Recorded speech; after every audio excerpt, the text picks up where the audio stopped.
በቃ ራሳቸው ተስማምተው ፈርመዋል። አሁንም ድረስ የፕሪቶሪያው ስምምነት በተሟላ መልኩ ተግባራዊ ይሁን እያሉ ነው አይደል? የፕሪቶሪያው ስምምነት ይሄን አይልማ። በዓለም አቀፍ ተቋም በሌላ አካል በሌላ ሶስተኛ ወገን የሽግግር ፍትሁ ይታይ ይመርመር። ለምሳሌ ግብፅ የምታንገራግር የምታስቸግር ከሆነ አባይን ሙሉ በሙሉ በማስቆም መቅጣት ትችላለች። ሌላ ጦርነት ውስጥ ምን አስኬዳል? በአካባቢው ሰላም የለም። ኑሮ ውድነቱ በጣም በዛው ልክ እየናረ ነው። በዚህ ምክንያት ሰው ማን ነው ሄዶ እዛ የሚዝናናው ነው? ኢቭን ባለስልጣናት እንኳን ሄደው እኮ ለመዝናናት የተረጋጋ ሁኔታ መኖር አለበታል። የስዊዝ ካናል እና የፓናማ ቦይ ለአሜሪካ መርከቦች የጦርም ይሁን የንግድ የቢዝነስ መርከቦች መተላለፊያ መሆን መቻል አለባቸው።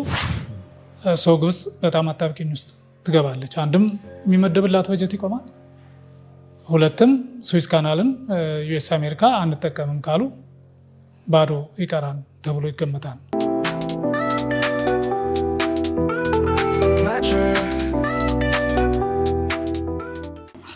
ወደ ሁለተኛው ጉዳያችን እንለፍና ምናልባት ቅድም እርሶም ሲያነሱት ነበር፣ በተለይ ከኢትዮ ኤርትራ ጋር በተያያዘ ህወሓት እንግዲህ እኔ አሁን ስልጣን ላይ የለውም እንግዲህ ይህንን ጉዳይ መጨረስ የሚችለው የፌዴራል መንግስቱ ነው። ከዛ በተረፈ ግን ዓለም አቀፍ ተቋማት ወይም ደግሞ ድርጅቶች የሚጉዳዩ እያለ ነው።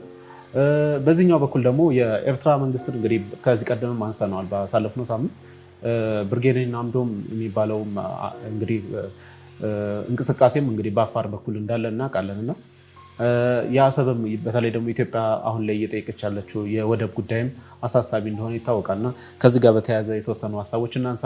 ሌላኛው ሀሳብ ምናልባት የአሜሪካ መንግስት የግብፅን እንግዲህ የሚያሰጋ እንግዲህ ጥያቄዎችን አንስቷል። በተለይ የስዊዝ ካናልን በነፃ አጠቀማለሁ የሚል ሀሳብም አንስተዋል። ያው የፓናማንም ባሳለፍነው ኦልሞስት ካል በፊት እንዳነሱ ይታወቃል እና ዶናልድ ትራምፕ እንግዲህ አወዛጋቢነታቸው ቀጥለዋል። ሌላኛው ምናልባት ከዛ ጋር እያይዘን የሶማሌም እንግዲህ ያለችበትም ሁኔታ እያየን ነው እና ምናልባት የኢትዮጵያ መንግስትም በሶማሌ በኩል አገኘዋለሁ ያለው የወደብ ጉዳይም እስካሁን ምንም አይነት እንግዲህ ተጨባጭ የሆነ ነገር አላየንም እና ከዚህ ጋር በተያያዘ የተወሰኑ ሀሳቦችን እናንሳርት። እንግዲህ ከነደብረጽዮን ጥያቄ ስንነሳ ደብረጽዮን ከቢቢሲ ጋር ይሁን ከሆነ የውጭ ሚዲያ ጋር ከዶቼ ቬለ መሰለኝ ቃለመጠይቅ አድርገው ነበረ። እዛ ላይ ያነሱት አንዱ ነጥብ ቅድም ያልናቸው እንደተጠበቁ ሆነው በተለይ ደግሞ የዘር ማጥፋት ተፈጽሞብናል፣ ያው እነሱ ጄኖሳይድ ነው የሚሉት ተፈጽሞብናል፣ ስለዚህ ይሄ ጉዳይ ፍትህ ማግኘት አለበት የሚል ሀሳብ አለ። ይሄ ፍትህ ግን ሊገኝ የሚችለው በሀገር ውስጥ ባለ ፍርድ ቤት በሀገር ውስጥ ባለ ተቋም ሳይሆን በዓለም አቀፍ ተቋም የዓለም አቀፍ ባህሪ ያለው አሁን ጄኖሳይድ ፈጸሙ የምንላቸው ሰዎች ስልጣን ላይ ያሉ ወይም አካላት የጎረቤት አገር የሆነው የኤርትራ ሰራዊትም በጉዳዩ ላይ እጁ አለበት። ስለዚህ ከአንድ ሀገር በላይ የሆነ አፈጻጸም የሚታይበት ስለሆነ የዓለም አቀፍ ፍርድ ቤት ወይም ዓለም አቀፍ አካል የሆነ እንዲያየው እና ጉዳዩ እንዲመለከተው እንፈልጋለን የሚል ሀሳብና ጥሪ አይነት ነው ያስተላለፉት። የሚገርመው ነገር ራሳቸውን በራሳቸው ነው እንትን የሚያደርጉት ጠልፎ የሚጥሉት ወይም የሚተቹት። እኒህ ሰዎች ፕሪቶሪያ ላይ ስምምነት ሲያደርጉ አንዱ ከተስማሙበት ነጥብ አንዱ የሽግግር ፍትህ እንዲሰፍን ይደረጋል። ያ የሽግግር ፍትህ ደግሞ በሀገሪቱ ህገ መንግስት እና በአፍሪካ ህብረት የሽግግር አስተዳደር ፖሊሲ የሽግግር ፍትህ ፖሊሲ የተቃኘና እሱን መሰረት ያደረገ ይሆናል ነው የሚለው። በቃ ራሳቸው ተስማምተው ፈርመዋል። አሁንም ድረስ የፕሪቶሪያው ስምምነት በተሟላ መልኩ ተግባራዊ ይሁን እያሉ ነው አይደል? የፕሪቶሪያው ስምምነት ይሄን አይልማ። በዓለም አቀፍ ተቋም በሌላ አካል በሌላ ሶስተኛ ወገን የሽግግር ፍትሁ ይታይ ይመርመር ይወሰን የሚል ስምምነት የለውም። ያኔ ነው ይሄን ሀሳብ ማንሳት የነበረባቸው፣ ያኔ ነው ተከራክረው ማስወሰን የነበረባቸው። አሁን ግን በሀገሪቱ ህገ መንግስት መሰረት ነው የሚሆነው ከተባለ የአፍሪካ የሽግግር ፍትህም እንደ ፖሊሲ ነው የተነሳው። ያን ፖሊሲ ታሳቢ ያደረገ አተገባበር ይኖራል ነው እንጂ በዋናነት በሀገሪቱ ህገ መንግስት በተቋቋሙ ተቋማት የፍትህ ተቋማት የሚከናወን ነው። ይህን እንዴት ብሎ ነው አሁን እንዲህ አይነት ሀሳብ ዝም ብሎ ሚዲያ ተገኘ ተብሎ እንዲሁ ማስጮህ ምንም ትርጉም ያለው አይመስለኝም። የፕሪቶሪያ ስምምነት ይሻሻል ከተባለ እሱ አንድ ነገር ነው። እንዲሻሻል ኔጎሽየት እናደርጋለን፣ በሌላ አካል እንዲታይ ነው የምንፈልገው ምናምን ብለው እሱን ከሰላም ስምምነት ሰነዱ ጋር አገናዝበው መነጋገር ያለባቸው ይመስለኛል እንጂ በሚዲያ እንደዛ ስለተናገሩ የሚመጣ ለውጥ የለም። አንዱ ግምት ውስጥ መግባት ያለበት እሱ ነው። ሁለተኛው ከወደብ ፍላጎት ከባህር ፍላጎት ጋር ተያይዞ ኢትዮጵያ ኤርትራን ብቻ አይደለም የጠየቀችው። ጅቡቲ እየተጠቀመች ነው። ሶማሌ ጋር በተለያየ መልኩ የነበረ ደረጃ አለ፣ የግንኙነት ደረጃ። ሶማሊያ እንግዲህ በሁለት ልንከፍለው እንችላለን። ሶማሌላንድ አለ፣ ዋናው ሶማሊያ አለ። ከዛ ባሻገር ከኬንያ ጋር ከሱዳን ጋርም ግንኙነቶች አሉ። ከሱዳን ጋር እንዳውም አገልግሎቱም ነበረ። ፖርት ሱዳንን እኮ ትጠቀም ነበር ኢትዮጵያ፣ በተለይ ነዳጅ ምን ለማምጣት። በኬንያን በኩል እንደዚሁ ላሙ ወደብን አልምታችሁ ተጠቀሙ ተብለው ዝግጅቶች ነበሩ፣ ስምምነቶች፣ አንዳንድ ንግግሮች እንደነበሩ አስታውሳለሁ።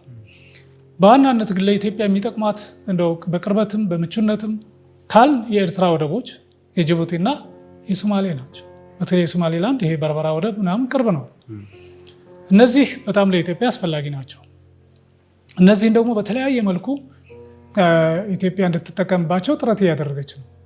በስምምነት በድርድር በውይይት የተሻለ ነገር ከተገኘ እሰየው። ከሱ ያለፈ ዝም ብሎ ዘሎ ጦርነት የሚገባበት ሁኔታ አይኖርም። ነገር ግን ያ የማይሳካ ከሆነስ ነው የተለያዩ እርምጃዎችን የምትወስድባቸው እድል አላት ኢትዮጵያ። ወደ ጦርነት ሳትሄድ በዲፕሎማሲ ጫና መፍጠር ትችላለች፣ በኢኮኖሚ ጫና መፍጠር ትችላለች፣ በፖለቲካዊ ጫና መፍጠር ትችላለች። እንዴት ነው ጫና መፍጠር የሚቻለው? ሰሞኑን አንድ ዘገባ ላይ የሰማሁት ከህንድ ወደ ፓኪስታን የሚሄድ ወንዝ አለ እና አሁን ህንድና ፓኪስታን አለመግባባት ፈጠሩና ፓኪስታን የሆነ ነገር በህንድ ላይ ጫና ለመፍጠር ስትሞክር ህንድ በቀጥታ ያደረገችው ነገር ምንድነው? ያን ወንዝ አስቆመችው። ወደ ፓኪስታን እንዳይሄድ አስቆመዋለሁ አለች። ማታርፊ ከሆነ ይህን እርምጃ ወስዳለሁ የሚል ግልጽ የሆነ ማስጠንቀቂያ ሰጥታለች። ከዚህ በፊት 1940ዎቹ ይመስለኛል መጨረሻ እንደዚህ እርምጃ ወስዳ እንደነበረ ይነገራል። ሰው ኢትዮጵያ እንዲህ አይነት መሳሪያ አላት። ለምሳሌ ግብፅ የምታንገራግር የምታስቸግር ከሆነ አባይን ሙሉ በሙሉ በማስቆም መቅጣት ትችላለች። ሌላ ጦርነት ውስጥ ምን አስኬዳት? አባይን ብቻ አይደለም የአባይ ገባር የሆኑ ወንዞችን እና የውሃ አካላትን በማስቆም ወደ ግብፅ የሚሄደው ውሃ እንዲቆም አሊያም በከፍተኛ ሁኔታ እንዲቀንስ ማድረግ ይቻላል። ይሄ ትልቅ መሳሪያው አላት። ሶማሊያ በጣም የምታስቸግር ከሆነ የግድ እሷ ጋር ጦርነት መግጠም አያስፈልግም። ዋቢ ሸበሌና ገናሌ የሚባሉ ወንዞች አሉ አይደል? በቀጥታ ወደ ሶማሊያ የሚገቡ እነሱን እኮ መገደብ ነው። ሰፊ ሜዳ አለ፣ ሰፊ በረሃ አለ ኢትዮጵያ ውስጥ። እዛ ላይ እንዲቀሩ እኮ ማድረግ ይቻላል። ስለዚህ እንዲሁ ዝም ብሎ ተጮሆ የሚቀር አይነት አይደለም። እነሱ ወደባቸውን የሚከለክሉ ከሆነ እነሱ ባህር በራቸውን የሚከለክሉ ከሆነ ኢትዮጵያም ያላትን ሀብት ያላትን አቅም ተጠቅማ እነሱ እንዳይጠቀሙባቸው ማድረግ ትችላለች። ይሄ ግምት ውስጥ መግባት የሚኖር ይመስለኛል። ከዛ ውጭ ከጅቡቲ ጋር በብዙ መልኩ ተሳስረናል። አንዱ የወደብ አጠቃቀሙ ነው። ሁለተኛ መብራት ወስዳለች ከኛ። ውሃ ከኢትዮጵያ ነው የምታገኘው። አትክልትና ፍራፍሬ፣ ጫት እና የመሳሰሉት ነገሮች የዕለት ምግብ ነገሮች በየቀኑ ወደ ጅቡቲ የሚገቡት ከኢትዮጵያ ነው። የእንስሳቱ የቁም እንስሳት በእርድ መልክም የሚሄድበት ሁኔታ አለ። ስለዚህ ጅቡቲ ለምሳሌ ወደቡን ላይ አጠቃቀም ላይ ችግር ብትፈጥር ኢትዮጵያም ያን በማስቆም ጅቡቲን ማንጫጫት ይቻላል። አንድ ቀን ውለው ላይ ያድሩ ይችላሉ አንዳንዱ ፍላጎቶቻቸው። ስለዚህ እንዲሁ ዝም ብሎ በቀላሉ የሚታይ አይነት በቀላሉ የሚገፋ አይነት አይደለም። በእርግጥ ይሄ መንግስት ላይ ያሉ ሰዎች በጣም ዋይዝ የሆነ ውሳኔ፣ ብልህነት የተሞላበት ብስለት የተሞላበት ጥበብ የተላበሰ አመራር እና እርምጃ መውሰድ በጥናት ላይ የተደገፈ እያንዳንዱን የጎረቤት ሀገር ፍላጎትና ስሜት ከኢትዮጵያ ጋር የሚኖራቸውን ግንኙነት እሱን ታሳቢ ያደረገ በስሜት በሆይ ሆይታና በጊዜያዊ አይነት ነገር ሳይሆን ከዘላቂ ጥቅም አንጻር ምንድነው ሊያስገኝ የሚችለው ይህ እርምጃ የሚለውን ፖለቲካዊ እርምጃ ልትወስድ ትችላለህ። ዲፕሎማሲያዊ ጫና ለመፍጠር ትሰራለህ። ከዛም አልፎ ኢኮኖሚያዊ፣ ቅድም እንዳልኩት ኢኮኖሚያዊ ጫና ያለህን ሀብት በመቆጣጠር እና ወደ እነሱ የሚሄደውን በማስቆም ጭምር እርምጃ ልትወስድ ትችላለህ። የመጨረሻው አማራጭ ይሄ ሁሉ አልሆን ካለ ወታደራዊ እርምጃ ልትወስድ ትችላለህ። ምክንያቱም ታንቀህ ዝም ብለህ ልትቀመጥ አትችልም። 130 ሚሊዮን ህዝብ በምን ስሌት ነው እንዲሁ ተዘግቶበት የሚኖረው? ይሄን ታሳቢ አድርጎ እርምጃ የሚወሰድበት ሁኔታ ሊኖር ይችላል። ለዚህ ሁሉ ግን የሀገር ውስጥ አንድነት፣ የሀገር ውስጥ ሰላም፣ የሀገር ውስጥ መረጋጋት፣ የሀገር ውስጥ የኢኮኖሚ እድገት ወሳኝ እንትን አሉ። ከሌላ ጋር የሚኖርህ ግንኙነት፣ ተሰሚነት ከሌሎች ዓለም ጋር ከአውሮፓ ህብረት ጋር፣ ከአሜሪካ ጋር፣ ከቻይና ጋር አሁን እነዚህ እያደጉ ከመጡና ብራዚል፣ ጀርመን እና ከአፍሪካም ሳውዝ አፍሪካ እና ሌሎቹ ጋር የሚኖርህ ግንኙነት በጣም ጠንካራ መሆኑ መቻል አለበት። እነሱ ጋር ተሰሚነት ካለ፣ እነሱ ጋር ተጽዕኖ ከፈጠርክ በቀጥታም ሆነ በተዘዋዋሪ እነዚህ አካላት በእነዚህ ጎረቤት ሀገሮች ችግር በሚፈጥሩ ጎረቤት ሀገሮች ላይ ጫና ሊፈጥሩ ይችላሉ፣ የራሳቸውን እርምጃ ሊወስዱ ይችላሉ። ስለዚህ በዛ መልክ ሁለገብ የሆነ ጥረት ከታከለበት በእርግጠኝነት የችግሩ ብዙ ርቀት ይወስዳል ብዬ አልገምትም። ከጸጥታ አንጻር ሶማሊያ በጣም ችግር ላይ ነች። አሁን አልሸባብ ጠንክሮ እየወጣ ነው። እንደውም ከተሞችን ለሞቃዲሾ ቅርብ የሆኑ ከተሞችን ሳይቀር እየተቆጣጠረ እንደሆነ ሰምተናል። የኢትዮጵያ ወታደር ቁጥር በቀነሰ ቁጥር የኢትዮጵያ እንቅስቃሴ እንዲዳከም ከተደረገ ውጤቱም እንደሆነ እያየን ነው። ኦኬ፣ ግብፅ ለምሳሌ 10 ሺህ ነው 5 ሺህ ሰራዊት አስገባች ተብሎ ነበራል እና ምን ፈየደ? ዛሬ ራሱ ጠዋት ላይ እንግዲህ ዋና አውሮፕላን ጣቢያ ላይ ነው ቦምብ እየፈነዳ። ቦምብ እየፈነዳ ነው። ሞቃዲሾን በቀላሉ ይቆጣጠሩታል። ይሄን ደግሞ ፊልድ ማርሻል ፊልድ ማርሻል ብርሃኑ ጁላም እኮ ተናግረው ነበር። ሞቃዲሾን እኮ በእኛ ጥበቃ ስር ያለ ከተማ ነው። እኛ እዛ ብንወጣ 24 ሰዓት ላይቆይ ይችላል። አልሸባብ ሞቃዲሾን ይቆጣጠራል እና የሶማሊያው ፕሬዚዳንት ራሱን እንኳን የሚያድን ሰራዊት ሳይይዝ ነው እኛን እናስወጣለን እንደዚህ እናስቀጥልም ምናምን እያለ ያለው የሚል ማብራሪያ ሰጥተው ነበር። ያን እውነታ ስለሚያውቁ ነው። ከኢትዮጵያ ጋር ተባብረው ካልሰሩ የኢትዮጵያ ሰራዊት በአካባቢው በቁጥርም በአደረጃጀትም በጥንካሬም ተሟልቶ እንዲገኝ ካልተደረገ በስተቀር ሌሎቹን በቀላሉ አልሸባብ እንደሚያተራምሳቸው እያየን ነው። ይሄ ግምት ውስጥ መግባት መቻል ያለበት። ምናልባት ኢትዮጵያ እኮ ወደ ራሷ ድንበር አካባቢ ቀረብ አድርጋ ሰራዊቷን አልሸባብን ተጽዕኖ መቀነስ ይቻል ይሆናል። ከሁሉ በላይ የምትጎዳው ግን ሶማሊያ ነች። ሶማሊያ ብቻ ግን አይደለችም፣ ኬንያም ጭምር ትጎዳለች። ምክንያቱም ኬንያ በሽብር የምትጠቃው በአሸባሪዎች የምትጠቃው እኮ ሶማሌ ላይ እንደዚህ አይነት የአልሸባብ አይነት መጠናከር የኢስላሚክ ኮርት የነበረበት ጊዜ አልቃይዳ በነበረበት ጊዜ ኬንያ ናይሮቢ ላይ ሳይቀር ትላልቅ ሞሎች ላይ የአሸባሪዎች ቦምብ ያፈነዱ ነበራል። ይሄ የኢትዮጵያ ችግር ብቻ አይደለም፣ የኬንያም ችግር ነው። ኬንያና ኢትዮጵያ ተባብረው ሶማሊያን ማዳን መቻል አለባቸው። ለሶማሊያ ብለው ሳይሆን ለራሳቸው ሲሉ ይሄን መስራት አለባቸው ብዬ አስባለሁ። አካባቢው እንግዲህ እንደምታውቀው ቮላታይል የሚባል ደካማ የሚባል ከጸጥታ ከሰላምና መረጋጋት አንጻር ችግር ያለበት አካባቢ እንደሆነ ይታወቃል። ኤርትራን በራሷ የምትፈጥረው ችግር አለ። ከዚህ አኳያ የግብፅ ደግሞ አሁን ጣልቃ መግባት ወደ አካባቢው ከኤርትራ ጋር ያላት ግንኙነት ከሶማሌ ጋር ያላት ቅርበት እየተጠናከረ በመጣ ቁጥር ችግሩን የሚያባብስ ነው። ይሄን የሚመጥን ይሄን ችግር የሚቀለብስ እርምጃ ደግሞ መውሰድ ከኢትዮጵያ ይጠበቃል። ምክንያቱም ኢትዮጵያ አንከር ስቴት ነች። በህዝብ ብዛት፣ በኢኮኖሚው እስካሁን በነበረው የሰላም እና መረጋጋትን በአንጻራዊነት የተሻለ ነበረች።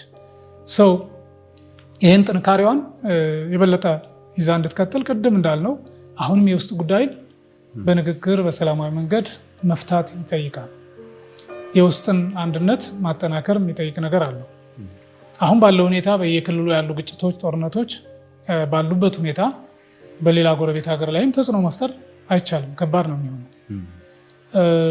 እሱን ታሳቢ ማድረግ በጣም ጠቃሚ ይመስለኛል። እንግዲህ ከገዢው ፓርቲም ከመንግስትም አካላት ይሄን ነገር በንቃት ይዘው የሚሰሩ ይመስለኛል። እንዲሁ ዝም ብለው በቀላሉ የሚያዩት አይነት አይደለም። እኛም ግን ይሄን አጋጣሚ ተጠቅመን የምንመክረው በተቻለ መጠን የውስጥ ችግርን በውስጥ በራስ ጉዳይ በራስ ሽማግሌ በራስ የሃይማኖት አባቶች በራስ ተነሳሽነት በመነጋገር ያኮረፉትንም የማቅረብ ስራ በመስራት ግጭት ውስጥ ጦርነት ውስጥ ያሉትንም የመጀመሪያው መንግስት የተኩስ አቁም እርምጃ በመውሰድ ተናጠላዊ የሆነ በራሱ ተነሳሽነት ተኩስ አቁም ያለው ሊል ይችላል። ለንግግር ለድርድር ዝግጁ ነኝ ተኩስ አቁም ያለው ማለት እኮ ይችላል። ከዛ ባሻገር የበለጠ መነጋገሩን ለማቀላጠፍና የተሻለ እንዲሆን ለማድረግ እና ታማኒነትም እንዲኖረው ለማድረግ ከፈለገ በዚህ ግጭትና በጦርነቱ ምክንያት ከሱ ጋር የተያያዙ የተወሰዱ የእስር እርምጃዎች ወይም የታሰሩ ፖለቲከኞች እና የተለያዩ አካላት ደጋፊም ወይም አስተባባሪ ናቸው ተብለው የታሰሩ ወገኖች አሁን ፍርድ ቤት እየተመላለሱ ነው። ተጨባጭ ማስረጃ መረጃ እየቀረበ ነው ወይ? እሱን እንግዲህ በሂደት የምናየው ነው የሚሆነው። ፍርድ ቤት የተያዘን ጉዳይ ይሄ ነው ማለት አይቻልም። ግን እነሱንም ጭምር ክስ አቋርጦ ለሰላም አስተዋጽኦ እንዲያደርጉ ማድረግ ይችላል መንግስት። ይሄ ስልጣን አለው፣ አቅም አለው። በእርግጠኝነት ቀናነቱ ካለ፣ ቁርጠኝነቱ ካለ ችግሩን በሰላም ለመፍታት ይህን ማድረግ ይችላል። ይህ አንድ ትልቅ ነገር ነው። ከዛ ቀጥሎ ደግሞ እነዚህ ታጣቂ ኃይሎች ወደ ንግግር፣ ወደ ድርድር፣ ወደ ሰላማዊ ውይይት እንዲመጡ መጋበዝ ነው። በተለያዩ በሶስተኛ ወገን ሊሆን ይችላል ግፊት አድርጎ ወደ ውይይት እንዲመጡ የሚያደርግበት እድሉ አለሁ። ለማንኛውም መንግስት ሁሉም ነገር በእጁ ነው።